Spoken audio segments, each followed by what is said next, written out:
Hi, my name is Dr. Guy Citron. I'm a naturopathic doctor and the chief medical officer for EndoAxis Labs. And welcome to our case review. Today, we're going to be talking about a really big and interesting case. It's going to be a little bit longer than usual, but I thought I would highlight this one just based out of its intricacies and how many things we treated simultaneously, not just hormones. And I thought it'd just be a nice case to review. You don't have to read this whole thing, but ultimately, what she was telling me is that was in 2022, she was in great shape. Everything was normal. She was 5'3", I believe, and 115 pounds, felt great, had a lot of history of being an athlete. And then all of a sudden, early in 2024 or late 2023, things just started to feel really bad. She would start to feel really exhausted during the day. Sleep started to get dysregulated. And then over a few months, she started to gain about 20 to 30 pounds out of nowhere. She went from a size 4'6" to an 8'10". She was a dancer and she just basically said, I can't live like this anymore. So my initial visit with her was February 2024, and her chief complaints were fatigue, acne, weight gain, likely PCOS through a previous diagnosis of SIBO, and pre-diabetes. Those were her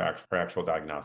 Her symptoms included swollen, puffy acne, smelly sweat, night sweats, in very intense sugar cravings and night eating, intense joint pain, hair falling out, vulvar irritations, sleep issues, bloating, significant anxiety, and the weight gain. So after my initial visit with her, based on all her labs and everything that I had in front of me, ultimately I said hormones and PCOS are not regulated properly. GI is highly prevalent. I said, since the IUD is suppressing the periods, we can't assess her hormonal through labs. SIBO and GI were never treated properly. There was an elevated insulin and A1C. Lack of sleep, elevated stress, excess work are significantly correlated to her adrenal fatigue. And there was low cortisol in blood work, even though I'm not a big fan of that. We can discuss that in a few minutes. But SIBO, IBS symptoms were present, significant distension, and alternating between diarrhea and constipation, often more in constipation. And H. pylori was shown in a GI map previously. So my initial plan was to take her IUD out immediately. I wanted to get her to baseline. I don't do that with every patient, but with this patient, I was like, I don't know what's going on. She did have her IUD for 7, 8 years, so you can feel like that's a little controversial. However, I really wanted a clean slate. I wanted to assess what's going on.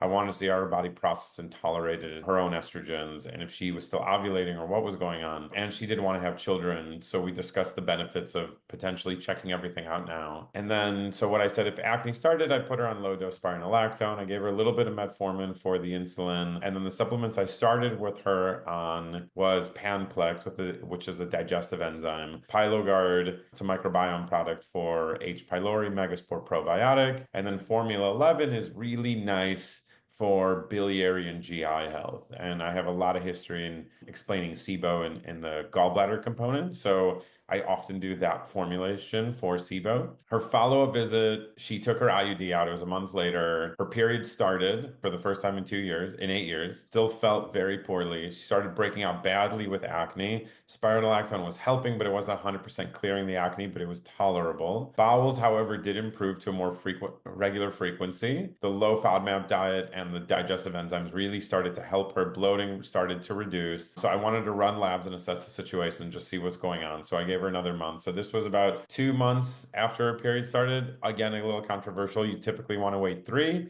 However, because she started her period, I felt like it was fine to assess. So I ran her Dutch. Her baseline hormones at the top, you can see everything kind of looked within normal. Some adrenal spiking in the morning, but she's running a little bit hot with adrenals. But from my understanding, everything here looked more or less okay. She's obviously like stressed out. 24-hour free cortisol is a little high. Progesterone came back with mainly normal limits, DHEA, testosterone, the metabolites for testosterone and estrogen all look normal. E3 was quite low. 16-OH was a little bit low. 2-OH was high, but didn't give me enough of a clinical picture just upon looking at this, why this person is suffering to this extent. Making a little bit of melatonin, probably not as much as I'd like for a 31-year-old, but adrenal gland function was there. I ran the EndoAxis report, and what it said was this pattern reflects appropriate luteal hormone balancing, which is what we saw, but the primary focus needs to be on optimizing phase 2 and phase 3 detox, and also at the top, her 2-OH is elevated, but there's poor conversion in 2-methoxy,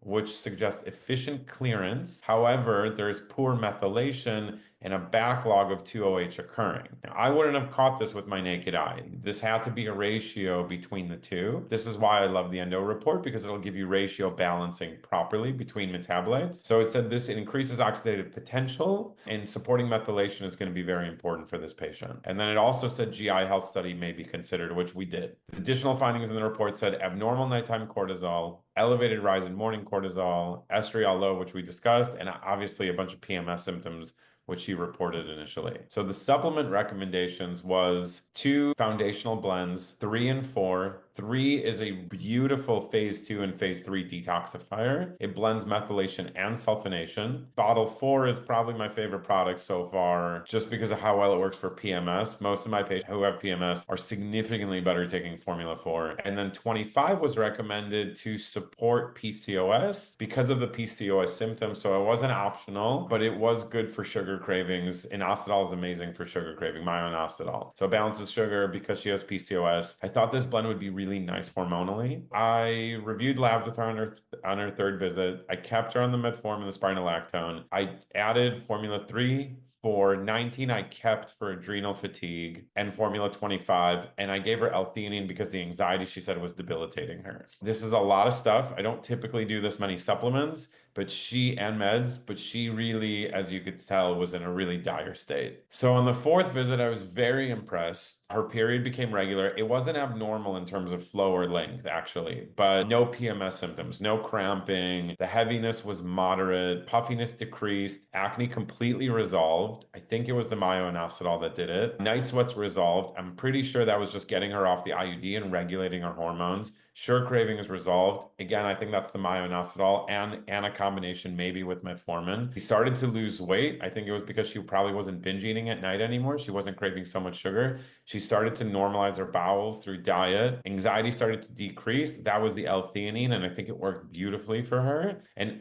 energy overall started to improve, although she was still having this pretty big fatigue picture at around 2 p.m. So I didn't want to change anything. I said, you know what? Why don't we wait another month, check in with you? I know it's a lot of stuff. So she came in, she continued to feel great. I discontinued the metformin and I discontinued the spironolactone. I just wanted to see if she still needed those meds. I reduced a bunch of the formulations just to make it more easy for her to actually continue on everything, because it's a lot of stuff to ask somebody to take. The Panplex I thought was crucial because of the digestive support. Megaspore probiotic, again, pretty necessary. Formula 4 for PMS. I didn't want her PMS coming back because she started to finally feel good, and I didn't want her thinking she needed an IUD.